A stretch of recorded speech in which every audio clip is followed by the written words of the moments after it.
Vamos a considerar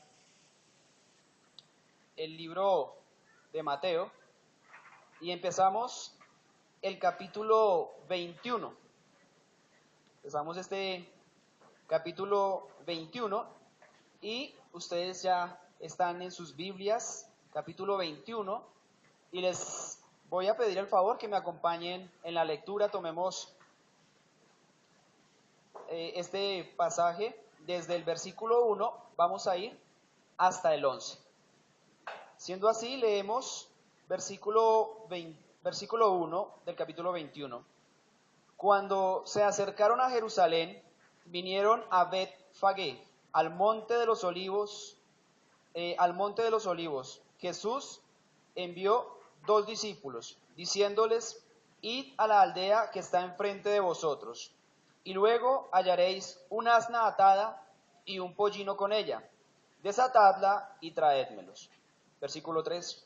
Y si alguien os dijere algo, decid: el Señor los necesita, y luego los enviará.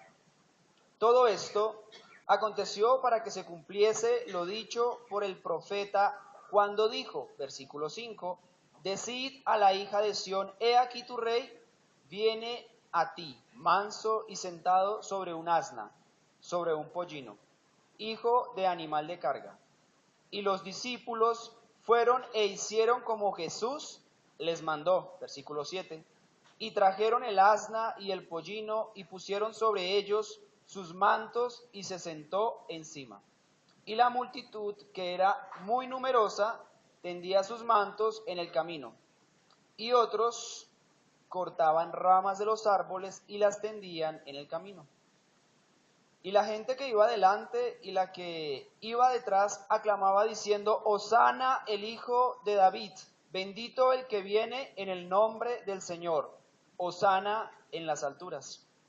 Y la gente que iba delante y la que iba detrás aclamaba diciendo: Hosana al hijo de David, bendito el que viene en el nombre del Señor, Hosana en las alturas. Cuando entró él en Jerusalén, toda la ciudad se conmovió diciendo: ¿quién es este? Y la gente decía: este es Jesús, el profeta de Nazaret. Muy bien, vamos a desarrollar esta porción de la Escritura, estos 11 versículos, bajo el siguiente orden. Estos son los enunciados de los puntos. Primero, la petición. Segundo, la profecía. Y tercero, el cumplimiento. Ese va a ser el orden bajo el cual vamos a ir desarrollando este pasaje. Antes de entrar propiamente en el desarrollo de los pasajes, a modo de resumen, lo que vamos a encontrar acá en este texto es la mano de Dios extendida a través de Jesucristo, su Hijo, una mano que se está extendiendo para llamar al hombre a la reconciliación, para llamar a la humanidad que está en rebelión contra Él a la paz. Y ese básicamente va a ser el tema que vamos a encontrar en esta porción, en este acto del Señor Jesucristo. El Señor Jesucristo, dentro de las profecías que cumple, en una de esas se le llama príncipe de paz en Isaías 9:6. Y notaremos acá a ese príncipe de paz que viene a su nación, viene mansamente.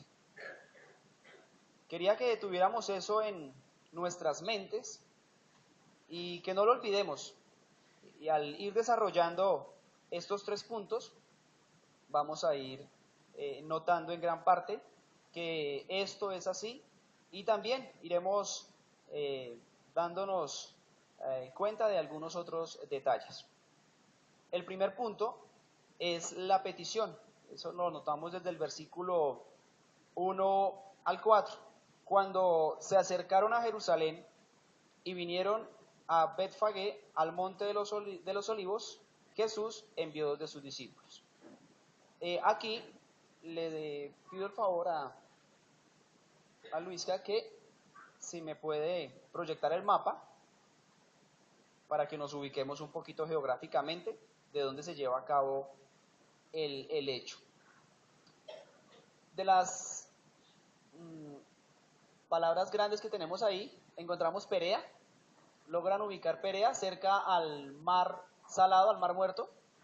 Tenemos Perea en la zona verde, y en la zona morada tenemos Jericó. Jericó es el evento que tenemos más próximo nosotros. Lo trabajamos el domingo pasado. Allí se lleva a cabo la sanación de los 2 ciegos y también la visita a Zaqueo. Posterior a eso, pasando algunos días, ellos se desplazan de Jericó hasta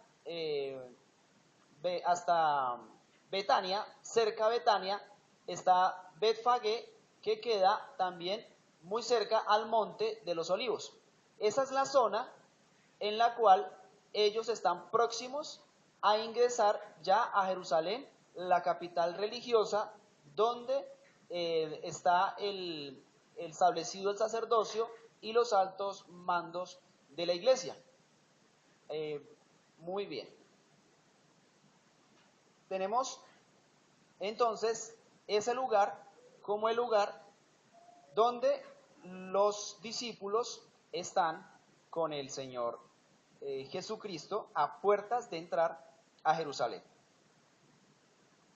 Algunos elementos que son importantes aquí, y es que los tiempos del Señor Jesús se van dando en cuanto a su ministerio por etapas, y esta viene siendo la etapa final. Esta ya es la etapa final. La última semana de vida del Señor Jesús la va a empezar a vivir aquí. Y este día en que se va a dar este hecho es un domingo.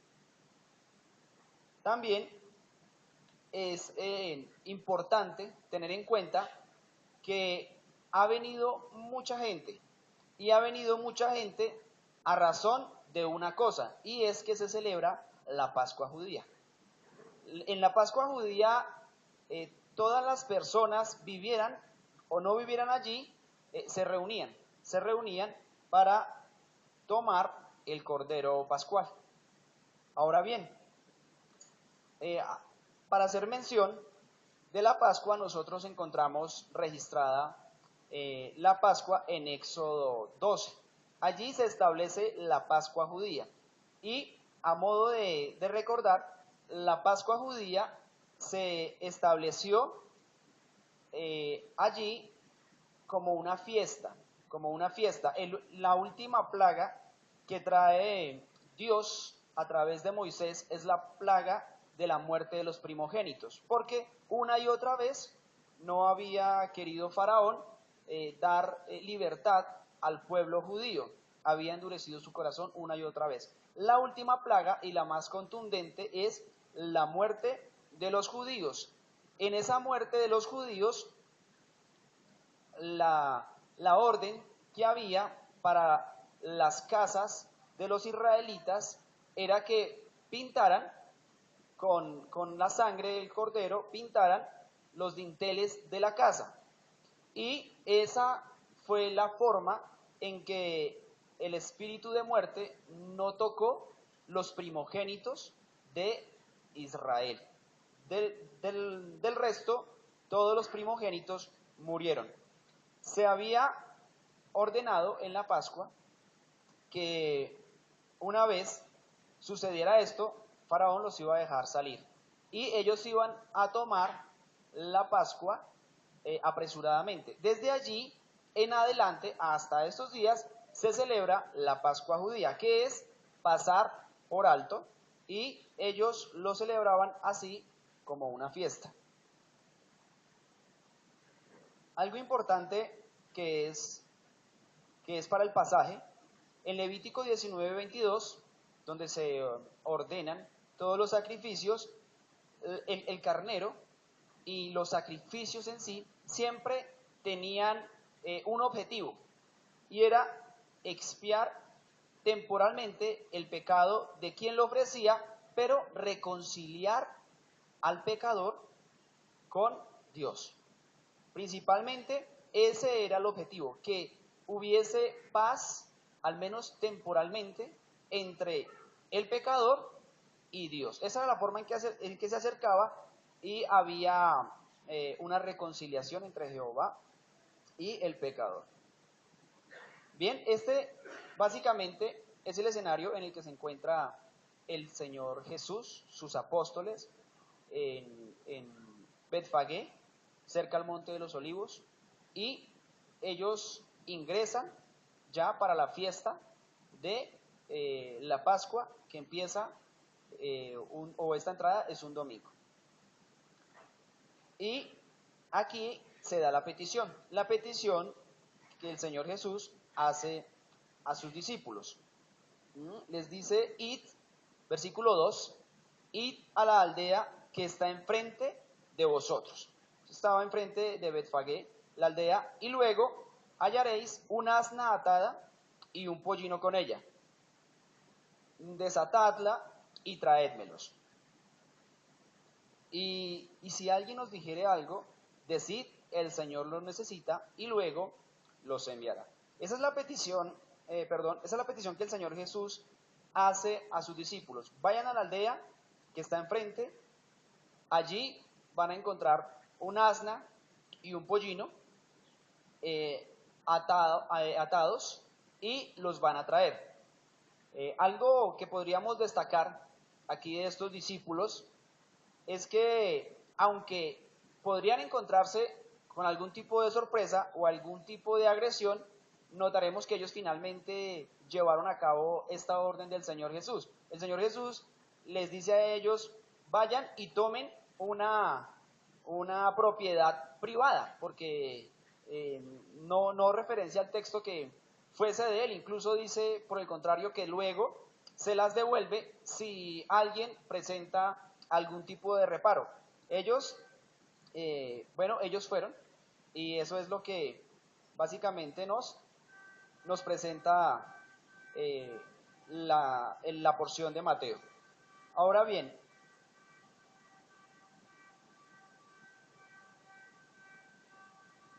pasamos así a la profecía, y es que aquí en el versículo 4 nos dice que todo esto aconteció para que se cumpliese lo dicho por el profeta. Y tenemos entonces en el versículo 5 la profecía. Decid a la hija de Sión: he aquí tu rey viene a ti, manso y sentado sobre un asna, sobre un pollino, hijo de animal de carga. Esa es la profecía que se presenta allí, que el evangelista Mateo dice que se está cumpliendo. Y bien, revisemos un poco la profecía, la cual se presenta aquí. Y esa profecía, ahí nos dice que hace referencia a la hija de Sión, una referencia directa. Y esta hija de Sión no es otra sino Jerusalén, la ciudad de David. Eso lo podemos encontrar en Primera de Reyes 8:1, si lo desean ver. También notamos que esta profecía está registrada en el libro de Zacarías. Y bueno, hay varios Zacarías, pero este Zacarías tiene unas características las cuales menciono. Él es sacerdote, él es nieto de Ido, hijo de Berequías, y era del linaje levita, por lo tanto le pertenecía en sucesión, le pertenecía el sacerdocio. Él era, por lo tanto, sacerdote, y también él era profeta. Adicional a esto, él nació en el cautiverio babilónico, en la esclavitud que presentó el pueblo en Babilonia. También es contemporáneo de Zorobabel, del profeta Ageo y de Josué, el sumo sacerdote.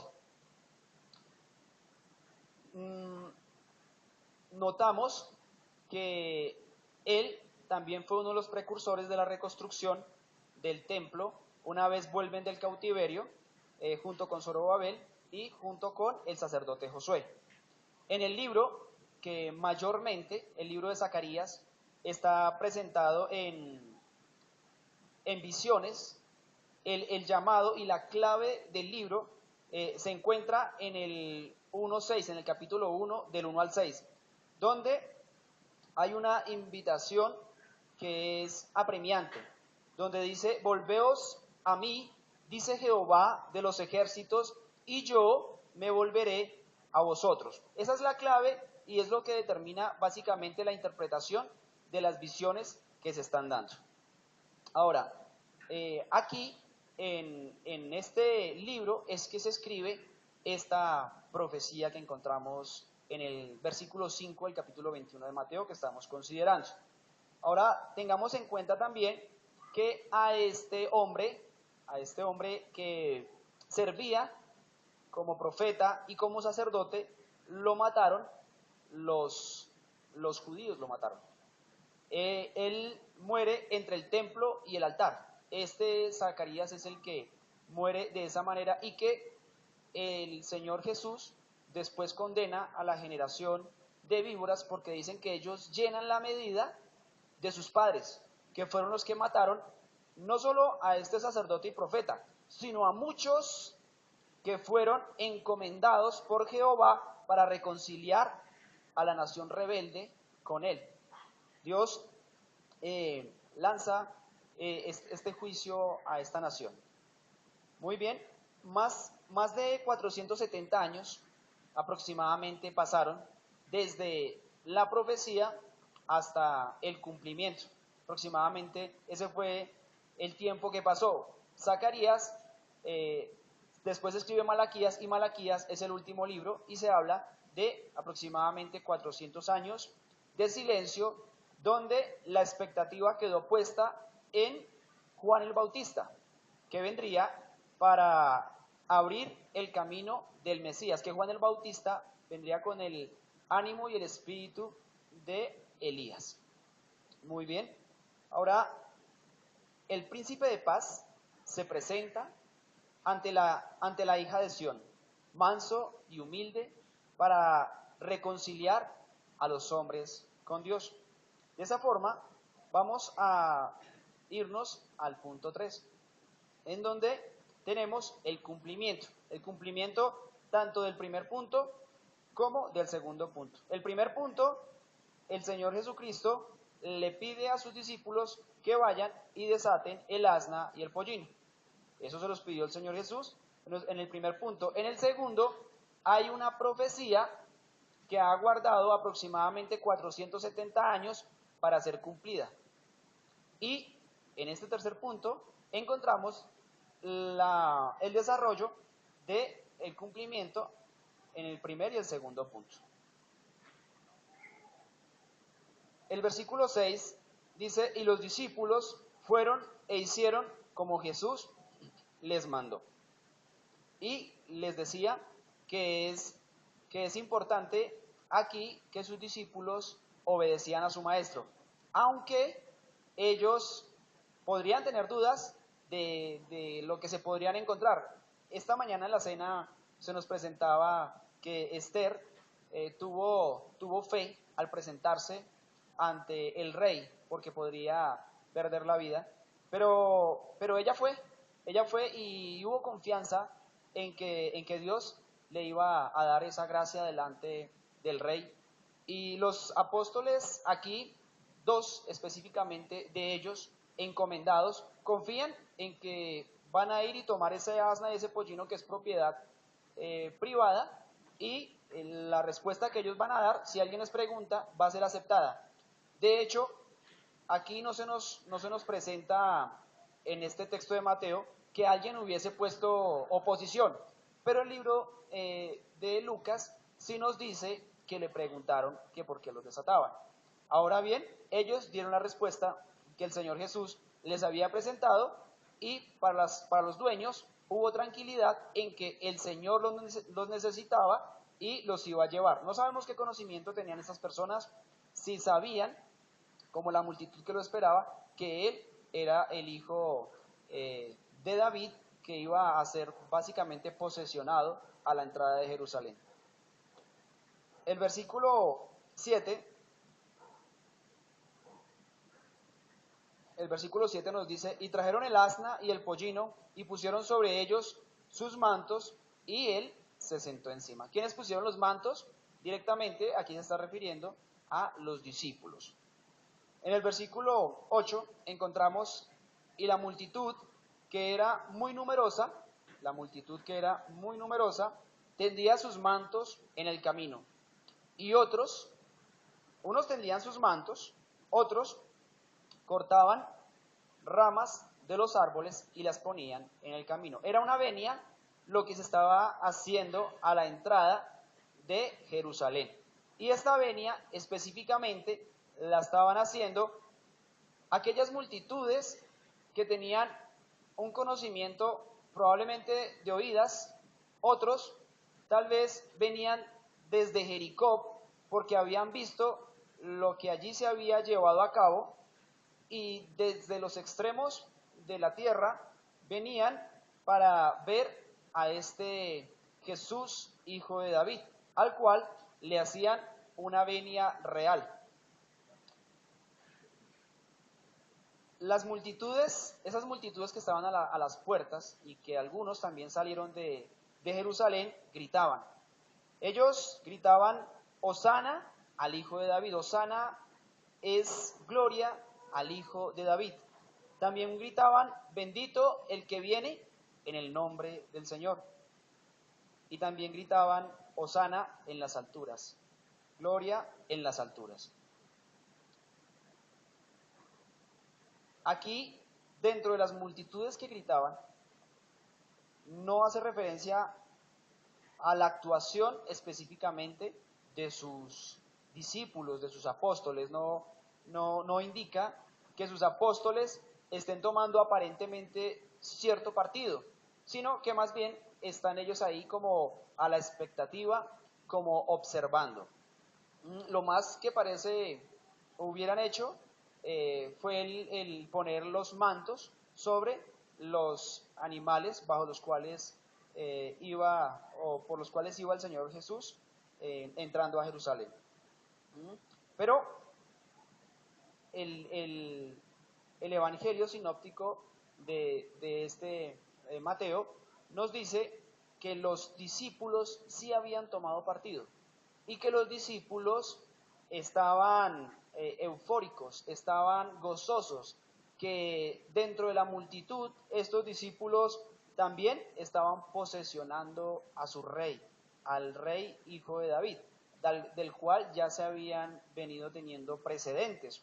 Y de tal forma los discípulos llegaron a animarse que los fariseos le dicen al Señor Jesús, Señor Jesús, calla a las personas, a tus discípulos, cállalos. Y el Señor Jesús les dice, si ellos callan, las piedras hablan. Y es que ese acontecimiento había resguardado aproximadamente 470 años para cumplirse desde Zacarías hasta el libro de Mateo. Jesús se presenta manso ante Jerusalén y Jesús podría haber pedido no un asno, no un pollino, sino podría haber pedido un caballo. Los asnos y los pollinos son de la familia de los equidos y esto está dentro de la línea de los burros y demás. Básicamente era un burro lo que el Señor Jesús había mandado a pedir. Y el pollino según los textos a los cuales se hace referencia, el pollino fue el que el Señor Jesús montó, e igual iba con el asna, y este asna seguramente era la madre, y como era un pollino que no había sido montado por nadie, necesitaba, claro, la madre que lo fuera guiando y que este pollino, de una u otra forma, no se sintiera en un ambiente extraño. El Señor Jesús fue el primero que montó sobre este burro que era joven, y en este burro fue que él entró a Jerusalén. Ahora, ¿por qué no pidió un caballo? ¿Por qué no pidió un caballo? Un caballo es más imponente. Un caballo hace más honor a un rey, ¿sí? Y es que principalmente si uno nota en toda la historia bíblica, los caballos fueron tomados para la guerra. Los ejércitos se medían también por sus caballos. Incluso Salomón llegó a tener unos caballos de muy buena calidad. Y ahora la pregunta está ahí: ¿por qué el Señor Jesús decide mandar a pedir estos animales para entrar a Jerusalén? Y bueno, notamos, como les dije en un principio, que Dios estaba dando muestras a la nación de Jerusalén específicamente, estaba dando muestras de paz. Él viene en un burro, y a atacar no va a atacar la ciudad. Incluso se tenía para los reyes en la antigüedad como costumbre que cuando visitaban, no en son de guerra, sino en son pacífico, ellos no iban en caballo, el rey llegaba en un burro. Por lo tanto, el Señor Jesús acá está dando muestras de mansedumbre y de paz. Es lo que dice Zacarías, que vendrá tu rey a ti manso. Y es lo que nosotros vemos aquí. Ahora bien, notemos también que Isaías nos dice en el capítulo 53, versículo 1, mas él herido fue por nuestras rebeliones. Esa es la profecía que cita más de 500 años atrás, cita Isaías.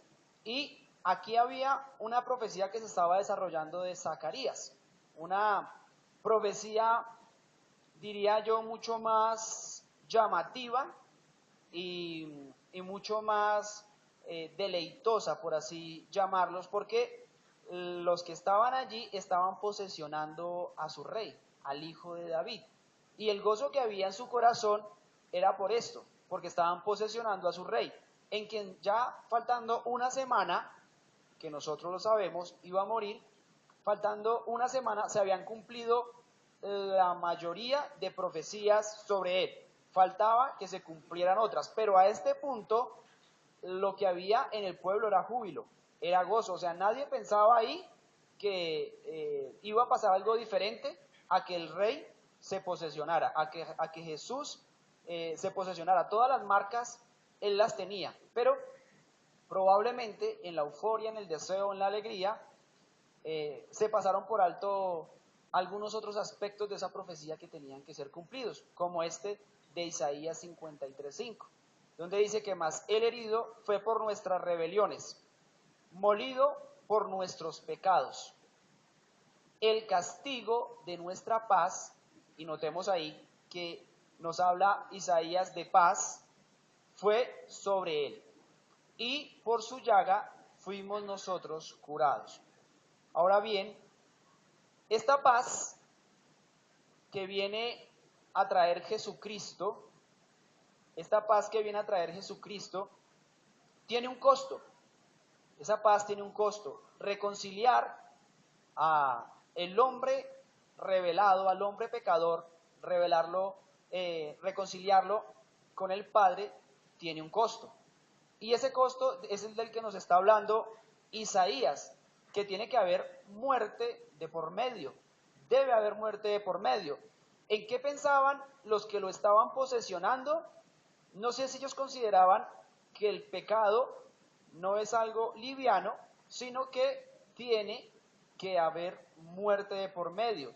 Y que ellos estaban celebrando una fiesta que precisamente indicaba eso. La Pascua que estaban celebrando indicaba eso, el Cordero Pascual inmolado porque Dios pasó por alto el pecado allí en Israel, en Egipto. Ahora bien, cuando el Señor Jesús entró en Jerusalén, toda la ciudad se conmovió. Toda la ciudad se conmovió. Claro, la algarabía, muchos llegaban y el centro no debía ser Jesús, pues para ellos, porque el centro era la Pascua. Pero este hecho consternó a la nación de Jerusalén y los consternó a tal punto de que, claro, tenían que preguntar, bueno, ¿qué es lo que está pasando? ¿Qué sucede? Y preguntan, ¿quién es este? Algunos de los que estaban ahí, la gente decía, este es Jesús el profeta. Jesús el profeta de Galilea.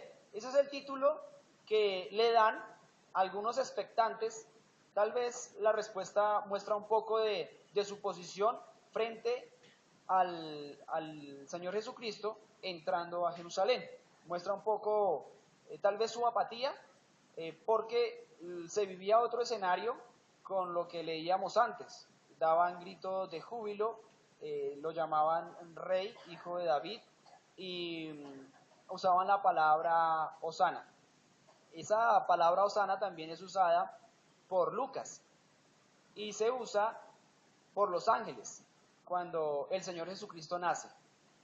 Y habla acerca de la gloria que va a experimentar no solo la tierra, sino también los cielos, por la venida de quien va a establecer un pacto de paz entre Dios y los hombres. Dios se ha mostrado misericordioso y esta profecía de Zacarías, este hecho, está mostrando con acción que Jesús vino manso a su nación de Jerusalén. Colosenses 1:15, y cito este texto porque deseo responder a esta pregunta que están haciendo acá en el capítulo 21 de Mateo, versículo 10 y 11. ¿Quién es este? ¿Quién es este? Refiriéndose a Jesús. Y vemos que Pablo lo presenta como la imagen del Dios invisible.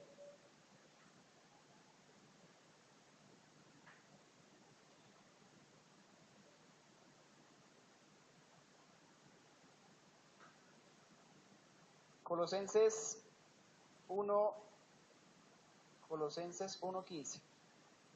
Hablando de Jesús, Él es la imagen del Dios invisible, el primogénito de toda creación, porque en Él fueron creadas todas las cosas, las que hay en los cielos y las que hay en la tierra, visibles e invisibles, sean tronos, sean dominios, sean principados, sean potestades.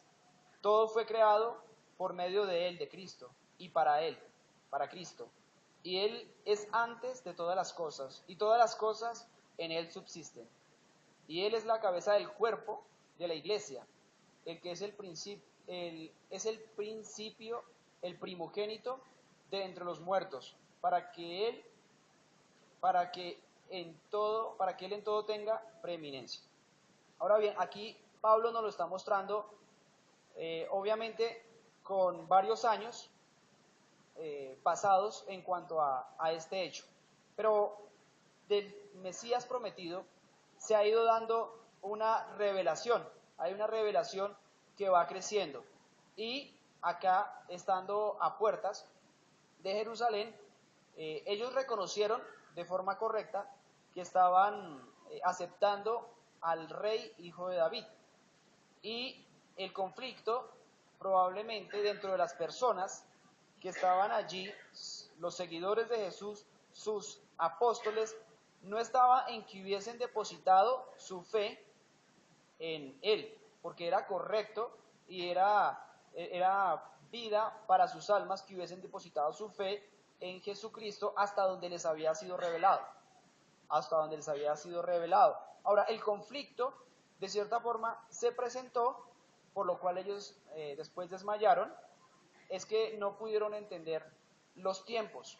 No pudieron entender los tiempos y no tenían idea de que el domingo en el cual lo estaban posesionando, al domingo que vino después, él estaría ya habiendo pasado por el martirio, por la crucifixión, pero también por su resurrección. Ahora, este básicamente es el texto que hemos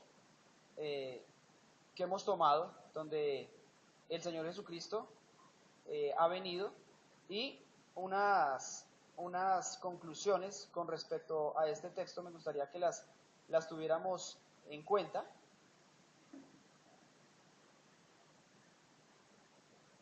Apocalipsis 19:11 es un texto que deseo usar para concluir y para contraponerlo al hecho que se está desarrollando aquí. Apocalipsis 19:11. Hay un contraste en la forma en la que entra a Jerusalén. Y tenemos, entonces vi el cielo abierto y he aquí un caballo blanco, y el que lo montaba se llamaba Fiel y Verdadero, y con justicia juzga y pelea. Sus ojos eran como llama de fuego, y había en su cabeza muchas diademas, y tenía un nombre escrito que ninguno conocía sino él mismo. Estaba vestido de una ropa teñida en sangre, y su nombre es el Verbo de Dios. Nos notamos aquí un contraste con respecto a la entrada a Jerusalén, manso y humilde, y esta entrada en el mundo por segunda vez, donde ya vendrá en un caballo, o es la simbología que nos presenta aquí, pero haciendo más referencia a que viene ya para juzgar a las naciones. También es importante que tengamos presente que allí, en este hecho histórico, era más conveniente para los creyentes de hoy, era más conveniente que ese rey, Jesucristo, fuera llevado a una cruz.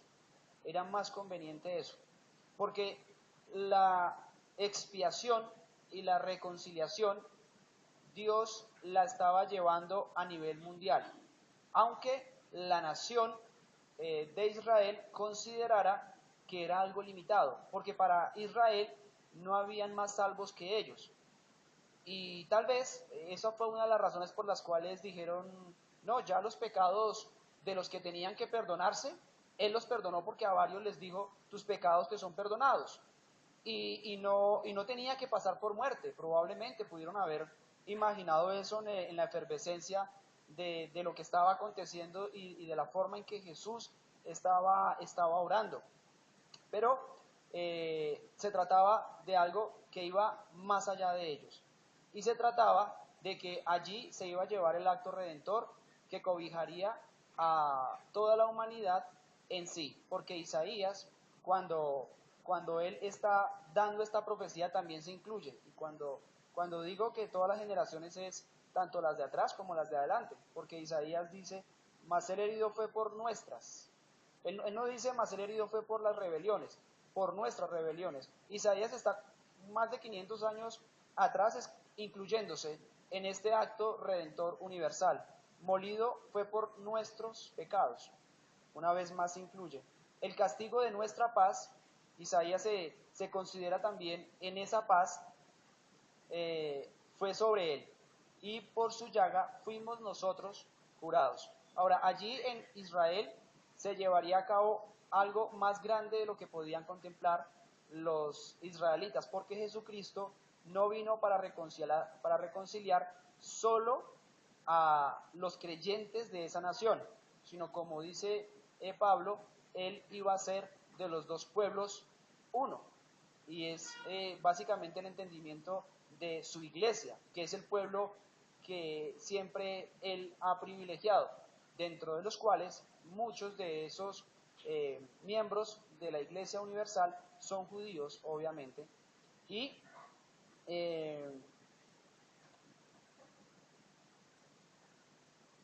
les decía que es mucho más conveniente para nosotros, para las generaciones que ahora creen, que Jesucristo hubiese muerto allí, porque como dijo Juan, Él es el Cordero de Dios que quita el pecado del mundo. Era necesario que ese Cordero expiara nuestro pecado y que sucediera algo mucho más grande de lo que sucedió en Egipto. Y es que pasara por alto. Él pasó por alto, la sangre de Cristo pasa por alto nuestros pecados, porque son cargados al Señor Jesucristo, quien sí es un sacrificio aceptable. Él fue sin pecado y por eso nos convenía que algo así sucediera. La segunda conclusión, la multitud no tenía problema con su fe depositada en Cristo, como les había mencionado para salvación, sino que hubo un problema tal vez más, fue en entender aquellos asuntos de profecía que estaban ocultos. Ahora, pensando en la iglesia de hoy, pensando en el momento bajo el cual llevamos ese evangelio de paz, porque así se presenta, así lo presenta Hechos, como el evangelio de paz que es llevado a las naciones, nosotros como embajadores de ese evangelio, tengamos no un estándar tan alto del entendimiento bajo el cual debe gozar una persona a la que se le predica, porque los apóstoles no entendían muchas cosas y no por eso dejaban de tener ya una relación pacífica, una relación de perdón con Jesucristo. Y es el ánimo de que nosotros, cuando llevemos ese evangelio de paz, tengamos eso presente y no pongamos una expectativa tan alta, sino que podamos presentar a Cristo y que ellos puedan descansar por la fe en Jesucristo, el Hijo de Dios enviado para expiar pecados. El resto vendrá después. Ya habrá momento para muchos otros elementos que son importantes y enriquecen la vida cristiana. Mis hermanos, básicamente esto quería presentarles el día de hoy. Les animo a que inclinemos nuestro rostro, cerremos nuestros ojos.